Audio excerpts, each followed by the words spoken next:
ठीक है। अब ये दूसरा क्वेश्चन यहाँ पे हम लोग सॉल्व करते हैं, पहला हमने कर लिया है, दूसरा यहाँ पे सॉल्व करते हैं। देखो तो यहाँ पे भी क्या करना है, सॉल्व करके यहाँ पे इसकी वैल्यू बतानी है। तो यहाँ पे फाइंड x, तो हमको क्या करना है, x की वैल्यू बतानी है, या फिर क्या है क्वेश्चन में लिखा होगा सॉल्व दिस, है ना।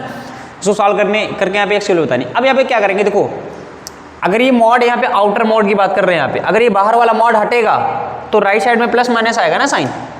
तो यहाँ पे जब आउटर वाला मॉड जब हटेगा तो यहाँ पे क्या बचेगा, और राइट साइड में क्या आ जाएगा, प्लस माइनस 1। इतनी बातें समझ में आएगी नहीं। जब आउटर मॉड यहाँ से हट गया, देखो ये आउटर वाला जब मॉड हटेगा, क्योंकि हमने बताया था आपको दैट इज अगर mod x is equal to a है तो x की वैल्यू क्या हो जाएगी, प्लस माइनस a हो जाएगी। इतनी बात समझ में आएगी नहीं, ठीक है ना। तो यहाँ पे अगर आउटर मॉड हटेगा तो यहाँ पे राइट साइड में क्या है, प्लस माइनस 1 आ जाएगा, ठीक है। अब देखते हैं, एक बार जब क्या है पॉजिटिव साइन लेंगे और दूसरा यहाँ पे देखो एक बार क्या लेंगे, प्लस 1 लेंगे, दोबारा क्या लेंगे, माइनस 1 यहाँ पे लेंगे। जब प्लस 1 लेंगे तो यहाँ पे mod x minus 1 plus 2 is equal to 1 हो जाएगा, और यहाँ पे मॉड x माइनस 1 प्लस 2 और यहाँ पे क्या हो जाएगा, माइनस 1। इतनी बात समझ में ना। अब देखो यहाँ से ये मॉड x माइनस 1 ये राइट साइड में जाएगा तो क्या हो जाएगा, 1 माइनस 2 दैट इज 1 माइनस 2, और mod x minus 1 is equal to minus 1 ना, ठीक है ना।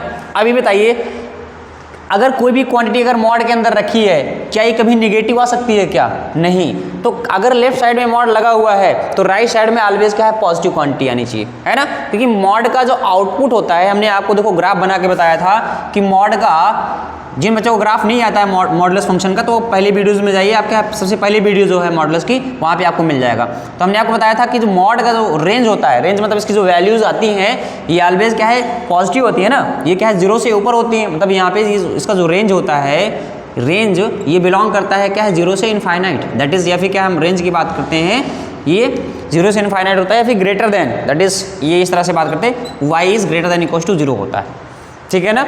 तो इसका जो आउटपुट आता है ये ऑलवेज पॉजिटिव आता है, तो निगेटिव तो हो नहीं सकता, या तो यहाँ पे क्या है 0 होगा या तो पॉजिटिव होगा, निगेटिव तो हो नहीं सकता। इसका मतलब दिस इज नॉट पॉसिबल, है ना। तो ये तो हमारा गलत हो जाएगा।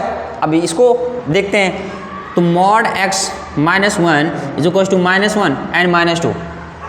अब ये माइनस 2 आ गया, तो अगर यहाँ पे देखेंगे mod x minus 1 is equal to minus 1 minus 2, यहाँ पे क्या हो जाएगा, माइनस 3, क्या हो जाएगा, minus 3। This is also negative, तो ये भी यहाँ पर क्या हो गया, नेगेटिव हो गया। इसका मतलब दो पॉसिबिलिटीज थी और दोनों में हमारी क्या है, मतलब कि यहाँ पे ये जो वैल्यूज आ रही है नेगेटिव आ रही है राइट साइड में, है ना। तो यहाँ पे हम कह सकते हैं दोनों यहाँ पे फेल हो गया ना।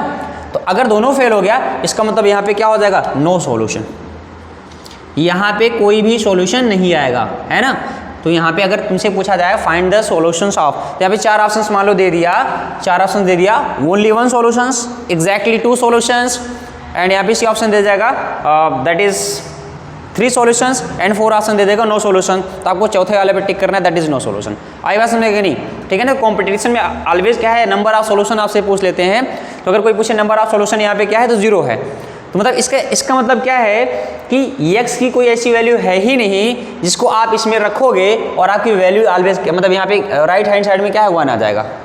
आई बात में ना, x की ऐसी कोई वैल्यू ही नहीं जिसको आप यहाँ पे रखोगे x की जगह पे और ये राइट साइड में क्या हो जाएगा, 1 आ जाएगा। इसका मतलब इस क्वेश्चन का जो सॉल्यूशन हो जाएगा यहाँ पे, ये कोई भी सॉल्यूशन नहीं होगा। तो इसका आंसर है नो सॉल्यूशन, है ना। यहाँ पे x की ऐसी कोई वैल्यूज ही नहीं है जिसकी वजह से यहाँ पे क्या हो जाएगा, ये राइट साइड में 1 आ जाएगा। ओके, तो इसका आंसर हो जाएगा नो सॉल्यूशन।